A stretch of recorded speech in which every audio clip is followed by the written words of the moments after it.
Hello दोस्तों, स्वागत है फिर से आप लोग का आपके अपने यूट्यूब चैनल एक्स्ट्रा क्लासेस एसेंसर में।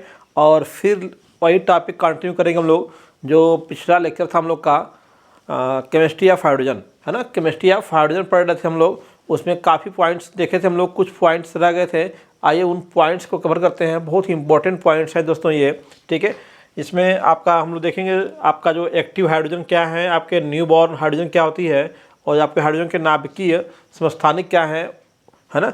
इनके बारे में चर्चा करेंगे हम लोग। तो यहाँ पे सक्रिय हाइड्रोजन की बात कर रहा है, जो आपका एक्टिव हाइड्रोजन है उसकी बात कर रहा है।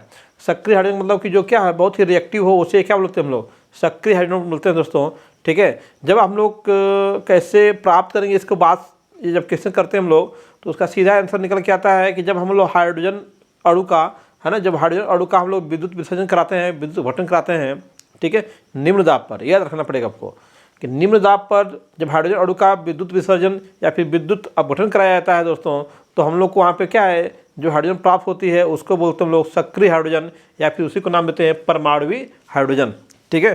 तो आपको क्या करना है, हाइड्रोजन अणु का विद्युत अपघटन, विद्युत अपघटन कराना है, ठीक है, निम्न दाब पर। निम्न दाब पर कराने से क्या प्राप्त होता है हम लोग को, सक्रिय हाइड्रोजन। सक्रिय हाइड्रोजन प्राप्त होती है हम लोग को, सक्रिय हाइड्रोजन, या इसको बोलते हैं परमाणुवी हाइड्रोजन। परमाणुवी हाइड्रोजन दोस्तों कहेंगे इसको हम लोग, परमाणुवी हाइड्रोजन। जब हाइड्रोजन अणु का हम लोग क्या कराएंगे, विद्युत अपघटन कराएंगे दोस्तों। यहाँ पे देखिए, अगर ये आपका ये H2 है, कोई एक अणु है हाइड्रोजन का, और यहाँ पे क्या किया हम लोगों ने, इसका विद्युत अपघटन कराया, विद्युत अपघटन कराया निम्न दाब पर, निम्न दाब पे कराया, तो ये किस में फॉर्म हो गया, 2H के रूप में क्या हो गया, फॉर्म हो गया ये 2H। यहाँ पे हाइड्रोजन किस फॉर्म में है, देख रहे हैं ना, ये क्या है, परमाणु फॉर्म में, परमाणु फॉर्म में है। इसी को बोलेंगे हम लोग क्या चीज़, आपका सक्रिय हाइड्रोजन, क्योंकि ये बहुत ही क्या होती है, क्रियाशील होती है, और तुरंत क्या है, दो अणु आपस में मिल करके क्या है, H2 में क्या होते हैं, कन्वर्ट हो जाते हैं। दो हाइड्रोजन परमाणु क्या है, आपस में मिल करके एक हाइड्रोजन अणु का निर्माण कर लेते हैं। इसी को बोलते हैं क्या हम लोग, सक्रिय हाइड्रोजन बोलते हैं दोस्तों, ठीक है। तो सक्रिय हाइड्रोजन और नवजात हाइड्रोजन में थोड़ा सा फर्क है, ठीक ना, थोड़ी सी उसमें थोड़ा सा उन दोनों में क्या है, डिफरेंस है। जब हम लोग का किसी रासायनिक अभिक्रिया में जो आपका हाइड्रोजन परमाणु रूप में मिलती है, उसको बोलते हैं हम लोग क्या चीज़, सिंपल आपका नवजात हाइड्रोजन, नवजात हाइड्रोजन बोलते हैं उसको, ठीक है। तो न्यू बॉर्न हाइड्रोजन क्या हो गया, न्यू बॉर्न हाइड्रोजन सिंपल सा ये हो गया आपका, जब किसी, है ना, जब किसी अभिक्रिया में हाइड्रोजन परमाणु रूप में मिलता है, परमाणु रूप में प्राप्त होता है, तो उसे हम लोग कहते हैं क्या चीज़, new born hydrogen. New born hydrogen नया नया जो बनता है, अभी परमाणु रूप में होता है, बट वो क्या है, तुरंत ही आपस में कंबाइन होकर क्या बनाते हैं, अणु के रूप में बदल जाते हैं। जैसे अभी आपका Zn प्लस H2SO4 मान लीजिए कोई रिएक्शन हो रहा है, इस रिएक्शन के अंदर सबसे पहले तो आपका क्या हो जाएगा, ZnSO4 में लेके बना लेंगे ZnSO4, और जो हाइड्रोजन निकलेगा यहाँ से अलग होता है, वो सीधे H2 के रूप में नहीं अलग होता है, बल्कि क्या है, वो हाइड्रोजन के रूप में क्या है, अलग होता है। और ये दोनों हाइड्रोजन क्या हो गए, न्यू बॉर्न हाइड्रोजन होते हैं, और दोनों आपस में कंबाइन होकर क्या है, H2 का फॉर्मेशन करते हैं। यहाँ वाला जो हाइड्रोजन है वो क्या है, 2H के रूप में निकलेगा और हाइड्रोजन का फॉर्मेशन करेगा, यानी कि यहाँ पे क्या होगा, 2H पहले बनेगा, क्या बनेगा, 2H बनेगा। जो नवजात हाइड्रोजन होती है उसको बड़े कोष्टक में दिखाते हैं दोस्तों, ठीक है। फिर यही आपका क्या होगा, कन्वर्ट हो जाएगा ZnSO4 प्लस H2 के फॉर्म में क्या होगा, ये कन्वर्ट हो जाएगा, यही चीज़, ठीक है। तो क्या है, न्यू बॉर्न हाइड्रोजन हो गया, क्या हो गया, न्यू बॉर्न हाइड्रोजन हो गया दोस्तों, ठीक है। तो ये सिंपल सा दोनों के बीच में डिफरेंस समझिएगा आप लोग, ठीक है, आपका सक्रिय हाइड्रोजन और नवजात हाइड्रोजन के लिए। आइए इसका जो एक और बहुत ही इम्पोर्टेंट टॉपिक आपका है, हाइड्रोजन के नाभिकीय समस्थानिक हैं, ये नाभिकीय समस्थानिक क्या होते हैं उसको समझते हैं पहले, ठीक है। नाभिकीय समस्थानिक होते क्या है पर उसको समझते हैं, ठीक है। जैसा कि दोस्तों जानते हो जो आपका हाइड्रोजन परमाणु होता है उसमें आपका एक इलेक्ट्रॉन होता है और एक ही क्या होता है, प्रोटॉन होता है, ठीक है। जो आपके हाइड्रोजन के अंदर इलेक्ट्रॉन और प्रोटॉन होते हैं वो आपका जब परमाणु अकेले रहेगा तो उस समय जो परमाणु अकेले रहेगा तो उसमें क्या होगा कि आपका इलेक्ट्रॉन और जो आपके उसके अंदर एक प्रोटॉन है दोनों, ठीक है, दक्षिणावर्त या फिर वामावर्त क्या है घूमने के लिए क्या होते हैं, जो स्पिन उनकी होती है, चक्कर जो होता है वो या तो क्लॉकवाइज या फिर एंटी क्लॉकवाइज किसी भी क्रम में करने के लिए क्या हो बिल्कुल फ्री होते हैं, स्वतंत्र होते हैं। वो क्लॉकवाइज भी अपना स्पिन कर सकते हैं या फिर एंटी क्लॉकवाइज भी क्या है स्पिन कर सकते हैं। लेकिन दोस्तों आप थोड़ा सा ये इमेजिन करो कि एक हाइड्रोजन परमाणु है उसके पास क्या है दूसरा हाइड्रोजन परमाणु भी आ गया और दोनों आपस में क्या है कंबाइन होने जा रहे हैं, क्योंकि अगर हाइड्रोजन परमाणु है तो सक्रिय होगा, दूसरा परमाणु भी हाइड्रोजन ही है तो क्या है सक्रिय है, दोनों पास में आएंगे तो अपने सक्रियता के कारण क्या है आपस में कंबाइन होंगे, रासायनिक संयोग करेंगे। तो रासायनिक संयोग में क्या होगा वो संयोग तभी कर पाएंगे जब उनके इलेक्ट्रॉनों की स्पिन क्या हो, एक की क्लॉकवाइज हो तो क्या हो एंटी क्लॉकवाइज हो, ठीक है। तो इस वजह से जब उनके बीच में रासायनिक संयोग होता है तो एक आपका हाइड्रोजन का जो इलेक्ट्रॉन है वो क्लॉकवाइज स्पिन में रहता है, ठीक है। और आपका जो पाउली का अपवर्जन नियम है उसके अकॉर्डिंग आपका दूसरा जो आपका इलेक्ट्रॉन आएगा दूसरे हाइड्रोजन का वो क्या होगा एंटी क्लॉकवाइज हो जाएगा दोस्तों, एंटी क्लॉकवाइज स्पिन में हो जाएगा। क्योंकि देखो यहाँ पे थोड़ा सा समझिएगा, यहाँ पे आपका ये आपका हाइड्रोजन है, ठीक है, ये भी क्या है आपका हाइड्रोजन है, ठीक है, दोनों हाइड्रोजन क्या आपस में कंबाइन हो रहे हैं। तो यहाँ पे देखिए यहाँ पे ये इसका नाभिक हो गया सिंपल, यहाँ पे क्या हो गया ये कोई इलेक्ट्रॉन हो गया, ऐसे ये आपका ये दूसरा हाइड्रोजन है इसका नाभिक हो गया, ये क्या हो गया आपका इलेक्ट्रॉन हो गया। तो ये इलेक्ट्रॉन आपका दोनों क्या है अभी क्लॉकवाइज में है, किस रूप में है क्लॉकवाइज में है। लेकिन जैसे ही दोनों को जोड़ देंगे, जोड़ने के बाद ये क्या होंगे दोनों एटम्स क्या होंगे आपस में कंबाइन हो जाएंगे। तो कंबाइन जैसे ही होंगे तो आपका एक इलेक्ट्रॉन क्लॉकवाइज घूमेगा तो दूसरा क्या होगा एंटी क्लॉकवाइज हो जाएगा, ठीक है। आप समझ रहे होंगे 1s1 ये अगर ये यस कक्षक है, यस कक्षक में एक इलेक्ट्रॉन ऐसे है और ये दूसरे हाइड्रोजन का क्या है यस कक्षक है, इसमें इलेक्ट्रॉन क्या है इसको भी क्या है क्लॉकवाइज है। जब दोनों कक्षक आपस में क्या होंगे कंबाइन होंगे, जुड़ेंगे दोनों कक्षक, तो जुड़ने के बाद एक नए कक्षक का निर्माण होगा और जिसके अंदर क्या है आपका दोनों आपके इलेक्ट्रॉन क्या होंगे अपनी स्पिन को अपोजिट कर लेंगे, ठीक है। एक क्लॉकवाइज होगा तो क्या होगा एंटी क्लॉकवाइज हो जाएगा दोस्तों, ठीक है। तो अगर आपका यहाँ पे केवल एक सिंगल एटम है तो क्या हाल है वहाँ पे देखिए, सिंपल समझिएगा, ये आपका उसका नाभिक हो गया, ठीक है, ये क्या हो गया उससे एक कलाकोश हो गया। यहाँ पे आपका इलेक्ट्रॉन है, ये क्या है इलेक्ट्रॉन है और ये इलेक्ट्रॉन किधर गति कर रहा है देखो तो क्लॉकवाइज गति कर रहा है। और इसके अंदर जो प्रोटॉन है दोस्तों, प्रोटॉन वो भी क्या है, प्रोटॉन भी क्या है क्लॉकवाइज ही देख रहा है, देखो यहाँ पे क्लॉकवाइज ही घूम रहा है अकेले है तो। या फिर यही एटम यहाँ पे देखिए, यही आपका जो है ये प्रोटॉन हो गया और ये क्या हो गया आपका इलेक्ट्रॉन हो गया। अब यहाँ पे क्या है एंटी क्लॉकवाइज भी घूम सकता है और ये भी क्या है देखो दोस्तों ये भी क्या है एंटी क्लॉकवाइज भी क्या है स्पिन कर रहा है, दोनों की स्पिन क्या है स्वतंत्र है। जब ये क्या है हाइड्रोजन है, ये क्या है हाइड्रोजन है, ठीक है, इनके बीच में कोई कॉम्बिनेशन नहीं है, ठीक है, ये अलग है, दोनों क्या है अलग है। तो ये क्लॉकवाइज भी घूम सकते हैं उसके इलेक्ट्रॉन और प्रोटॉन, और वहाँ पे क्या है इलेक्ट्रॉन और प्रोटॉन क्या है एंटी क्लॉकवाइज भी क्या है घूम सकते हैं दोस्तों, ठीक है।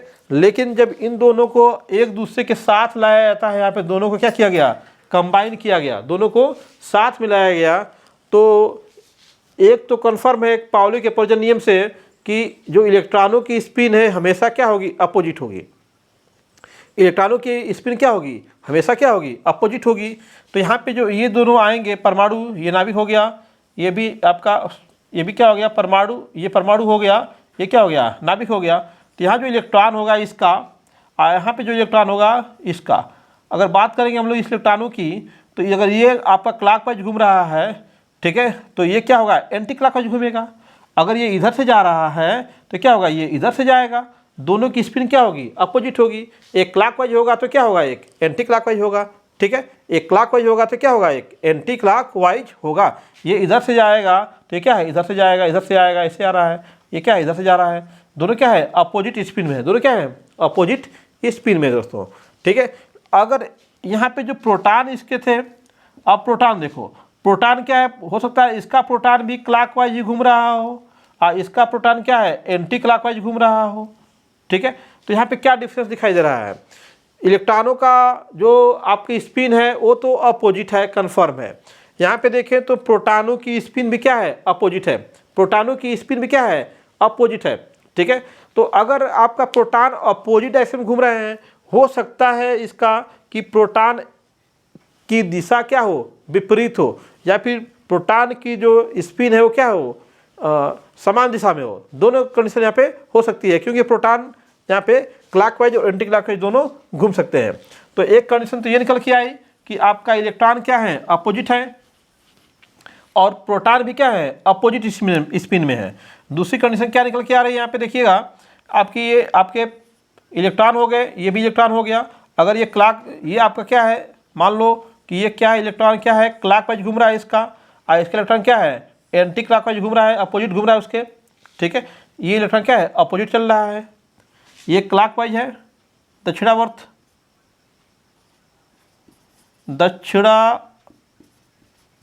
घूर्णन है, किसका, इलेक्ट्रॉन का, इलेक्ट्रॉन का दक्षिणावर्त। यहाँ पर क्या है, इलेक्ट्रॉन का वामावर्त घूर्णन है, वामावर्त घूर्णन। ठीक है, और यहाँ पे देखिए प्रोटॉन का, यहाँ पे प्रोटॉन को हमने क्या किया, जो प्रोटॉन है एक को आप क्या करो, क्लॉकवाइज घुमा दो, और एक को क्या करो, दूसरे क्लॉकवाइज घुमा दो। देखो ये भी क्लॉकवाइज जा रहा है प्रोटॉन, ये भी प्रोटॉन क्या है, क्लॉकवाइज जा रहा है, जिधर ये जा रहा है उधर क्या है, ये भी जा रहा है। ठीक है, तो यहाँ पे आपका प्रोटॉन क्या हो गया, प्रोटॉन दक्षिण गुणक हो गया, दक्षिणावर्त, और यहाँ भी प्रोटॉन क्या है, दक्षिणावर्त है। तो प्रोटॉन दोनों क्या है, समान। तो यहाँ पे क्या निकल के आ रहा है, प्रोटॉन का समान घूर्णन हो रहा है, समान घूर्णन। प्रोटॉन जो है, प्रोटॉन क्या है, समान घूर्णन में है, समान घूर्णन में है। और यहाँ पे देखिए दोस्तों, यहाँ पे बात करें हम लोग तो इलेक्ट्रॉन क्या है, विपरीत घूर्णन में है, इलेक्ट्रॉन विपरीत घूर्णन में है, और आपका जो प्रोटॉन है वो भी क्या है, विपरीत है। ठीक है, तो इलेक्ट्रॉन यहाँ पे इस वाले में जुड़ने का दो तरीका है, एक तरीका तो ये था, और दूसरा तरीका क्या है, ये वाला तरीका दूसरा हो गया। दो तरीके से जुड़ सकते हैं। तो एक तरीके में क्या है, इलेक्ट्रॉन तो कन्फर्म है कि अपोजिट होंगे पाउली के अपोजिट नियम से, लेकिन प्रोटॉन भी क्या है, अपोजिट है। इसमें इलेक्ट्रॉन भी विपरीत घूर्णन में है, और आपका प्रोटॉन भी क्या है, विपरीत घूर्णन में है। और यहाँ पे देखिए दूसरे तरीके से क्या हो सकते हैं, तो यहाँ पे इलेक्ट्रॉन तो हमेशा विपरीत घूर्णन में ही रहेंगे, लेकिन जो प्रोटॉन है उनका घूर्णन क्या है, समान है।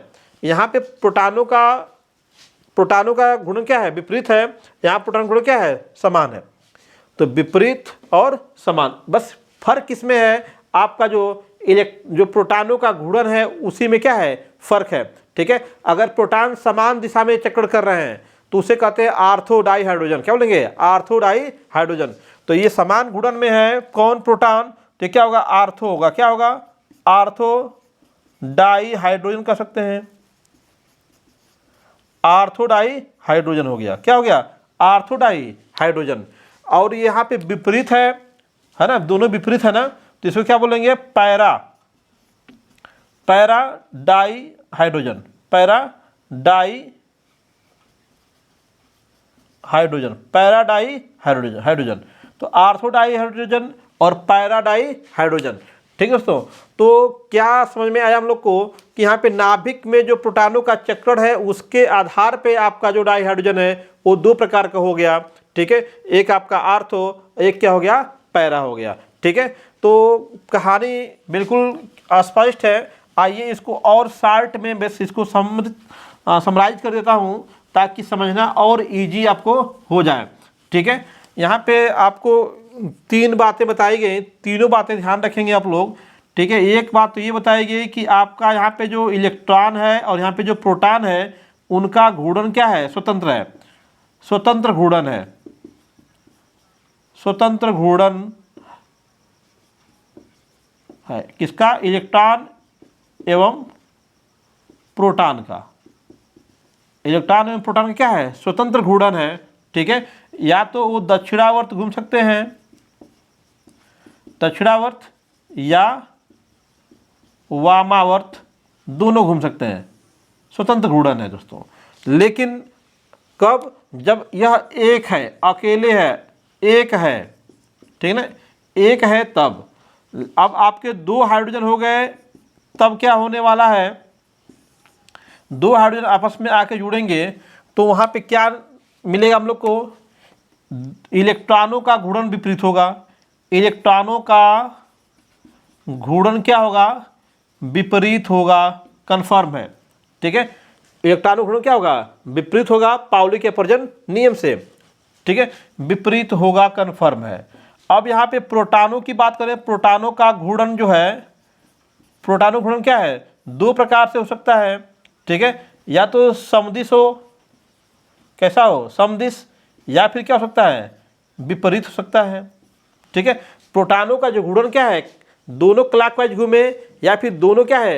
एंटी क्लॉकवाइज घूमे, ठीक है। तो जो अब समदिश होगा तो उसको बोलेंगे क्या हम लोग? आर्थो, ठीक है। इलेक्ट्रॉनों का घूर्णन क्या हो? यहाँ पे देखिए इससे, ठीक है ना, ये चीज इलेक्ट्रॉनों का घूर्णन क्या है? विपरीत है, ठीक है। और प्रोटॉनों का घूर्णन क्या है? समदिश है, तो उसको क्या बोलेंगे? आर्थो बोलेंगे। क्या बोलेंगे? आर्थो डाइहाइड्रोजन, आर्थो डाइहाइड्रोजन, ठीक है। अब यहाँ पे यहाँ से एक दूसरा भी मिल रहा हम लोग को, अगर प्रोटॉनों का घूर्णन क्या है? विपरीत है, तो उसको बोलेंगे पैरा, क्या बोलेंगे? Para dihydrogen, para dihydrogen. तो आर्थो डाइहाइड्रोजन और पैरा डाइहाइड्रोजन। तो आपके हाइड्रोजन के नाभिकीय समस्थानिक कितने प्रकार के हो गए? दो प्रकार के हो गए। एक आपके आर्थो डाइहाइड्रोजन, एक क्या हो गया? पैरा डाइहाइड्रोजन, ठीक है। किस पर डिपेंड कर रहा है? आपका जो प्रोटॉनों का घूर्णन है उसी पे डिपेंड कर रहा है। अगर प्रोटॉनों का घूर्णन क्या है? समान दिशा में है, ठीक है, तो क्या हो गया? आर्थो। अगर प्रोटॉनों का चक्कर क्या है? विपरीत है, ठीक है, तो उसको क्या बोलेंगे? आपका पैरा हो जाएगा, ठीक है ना। तो ये आपका घूर्णन आपका है, ठीक है, चक्कर जिसे बोलते हैं हम लोग, चक्कर याद रखिएगा, चक्कर। स्पिन की बात हो रही है यहाँ पे, स्पिन की बात हो रही है, ठीक है, स्पिन की। यहाँ पे जो भी घूर्णन लिख रहा हूँ इसका मतलब सीधा सीधा क्या है? स्पिन की बात हो रही है। जो चक्कर उसका है उसी की बात हो रही है। चक्कर क्या है? समान, या फिर चक्कर क्या है? विपरीत है, ठीक है ना। चक्कर समान होंगे तो आर्थो डाइहाइड्रोजन, चक्कर विपरीत होंगे तो क्या होगा? डाइहाइड्रोजन।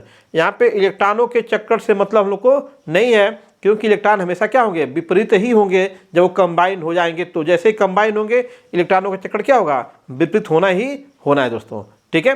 तो ये तो हो गया आपका क्या चीज़? उसके प्रकार। आइए उससे जुड़ी हुई कुछ और बातें हम लोग जानते हैं। जो आपका पैरा हाइड्रोजन होता है ना, पैरा डाइहाइड्रोजन जो होता है, ठीक है, इसकी ऊर्जा क्या होती है? अधिक होती है। यहाँ पे देखिएगा, पैरा डाइहाइड्रोजन की ऊर्जा क्या होती है? अधिक होती है। और आपका जो आर्थो डाइहाइड्रोजन है उसकी ऊर्जा क्या होती है? कम होती है, ठीक है। पैरा डाइहाइड्रोजन क्या है? पैरा डाइहाइड्रोजन की ऊर्जा क्या है? कम है। पैरा डाइहाइड्रोजन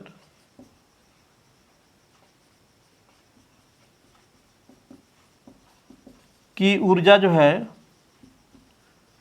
कम, एवं आर्थो की क्या होती है? आर्थो की अधिक होती है। आर्थो की अधिक होती है। पैरा डाइहाइड्रोजन की ऊर्जा कम होती है, आर्थो डाइहाइड्रोजन की ऊर्जा क्या होती है? अधिक होती है दोस्तों, ठीक है। एक पॉइंट और जानिएगा, पैरा जो है एनटीपी पे, नॉर्मल ताप पे, सामान्य ताप पे, सामान्य ताप पर आपका जो पैरा है, पैरा डाइहाइड्रोजन है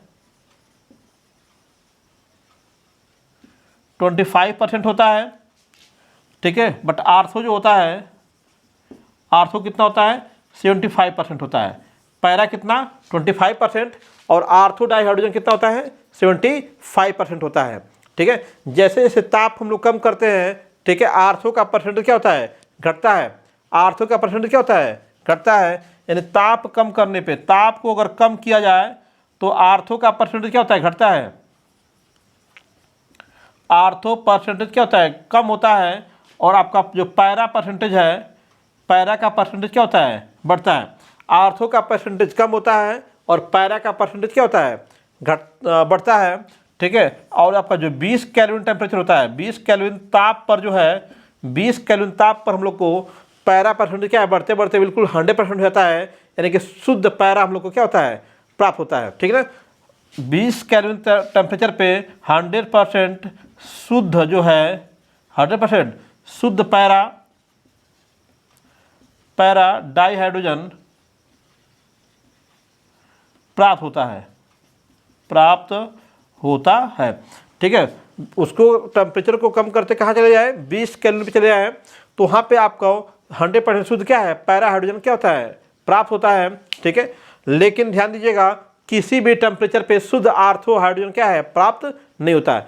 किसी भी टेम्परेचर पे क्या है, शुद्ध आर्थो हाइड्रोजन प्राप्त नहीं होता हम लोग दोस्तों। ठीक है। तो आपका किसी भी ताप पर,